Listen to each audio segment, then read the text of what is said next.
Hello student, good morning. આજે આપણે ગુજરાતીમાં સેકન્ડ સેમ લેસન નંબર 10 આલા લીલા વાસળિયા વિશે સમજીશું. આ એક કાવ્ય છે. આ કાવ્યની આ એક લોકગીત છે.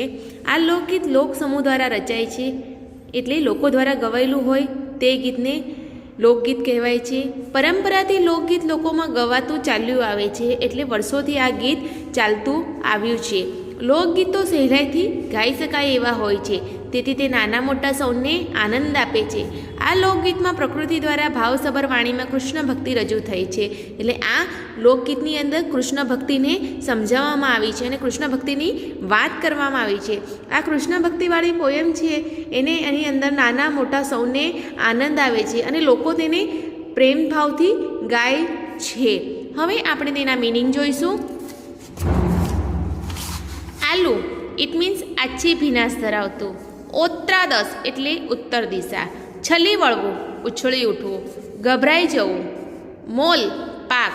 મોતીડા અહીં મોતી જેવા ડુંડા. હવે આપણે ગીત જોઈશું.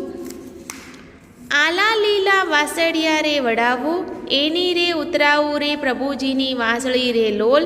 આલા લીલા વાસળિયા રે વડાવો એટલે આની અંદર કૃષ્ણ ભક્ત કહે છે કે હું લીલા વાંસ વડાવીશ અને એ વાંસમાંથી હું પ્રભુજી માટે વાંસળી બનાવીશ. એટલે વાંસ ઇટ મીન્સ બેમ્બુમાંથી વાંસળી બનાવવાની વાત કરી છે. વાંસળી ઇટ મીન્સ ફ્લૂટ. ઓકે. અને વાંસળી કઈ હંસ પોપટ ને મોર વાંસળી વગાડ રે નંદજીનો લાડકો રે લોલ. એટલે વાંસળી પર હંસ પોપટ ને મોર મુકાવીશ. નંદજીનો લાડકો એટલે શ્રી કૃષ્ણ તે વાંસળી વગાડશે.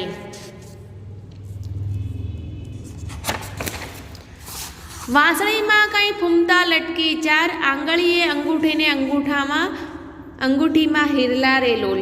એટલે વાંસળીમાં ચાર ફૂમતા લટકી રહ્યા છે, એટલે અલગ અલગ ડિઝાઇનના. શ્રી કૃષ્ણએ આંગળીએ વીંટી પહેરી અને વીંટીની અંદર હીરા જડેલા છે. આલા લીલા વાસળિયા રે વગાડો. આવ્યા આવ્યા ઓત્રાદસના મેં, પાંદરડા ખેતરડા રે હરી કેરા છલી વળ્યા રે લોલ. આલા લીલા વાસળિયા રે લોલ. એટલે ઓત્રાદસ એટલે ઇટ મીન્સ ઉત્તર દિશાથી વરસાદ વરસી રહ્યો છે. એટલે ઉત્તર દિશાથી વરસાદ આવી રહ્યો છે, વરસી રહ્યો છે. હરીના પાદર અને ખેતર એનાથી વરસાદથી છલકાઈ ગયા છે. ખેતરીએ કાંઈ ઝૂલી રહ્યા છે મોલ. મોલે મોલે ગૂંથી દીધા પ્રભુજીએ મોતીડા રે લોલ. આલા લીલા વાસળિયા રે લોલ. એટલે ખેતરમાં પાક ઝૂલી રહ્યા છે. ઝૂલી રહેલા પાકના ડુંડા કેવા દાણાથી ભરેલા છે અને તે જાણે પ્રભુએ મોતી ગૂંથ્યા હોય એવા લાગે છે. આ આલા લીલા વાસળિયા એક લોકગીત છે અને લોકગીત એ લોક સાહિત્યનો પ્રકાર છે. અને આ લોક સાહિત્યની જેમ લોકગીતનું લોકો માટે લોકો વડે રચાયેલું હોય છે.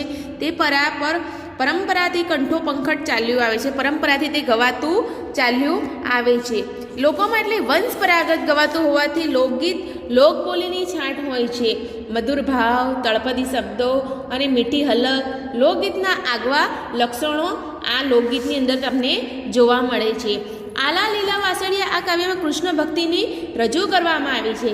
આ કૃષ્ણ ભક્તિની વાત લોકગીતમાં કરવાની. લોકગીતની સરળ શબ્દો અને તેમજ ભાવસભર શબ્દ માધુર્ય સૌનું ધ્યાન આપે છે. અને આ લોકગીતમાં શ્રી કૃષ્ણની ભાવમધુર વાણીનો ભાવ વ્યક્ત કરવામાં આવે છે. એટલે આમાં શ્રી કૃષ્ણનો ભાવ પ્રગટ કરવામાં આવ્યા છે અને તેમને વાંસળી બનાવીને તેમને વગાડવાની વાત કરે છે. અને વાંસળીથી જે અંદરથી વાંસળીના સૂર જે મધુર પ્રેમ ભાવ પ્રગટ થાય છે તે લોકોના દિલ જીતી લે છે. Okay student, thank you.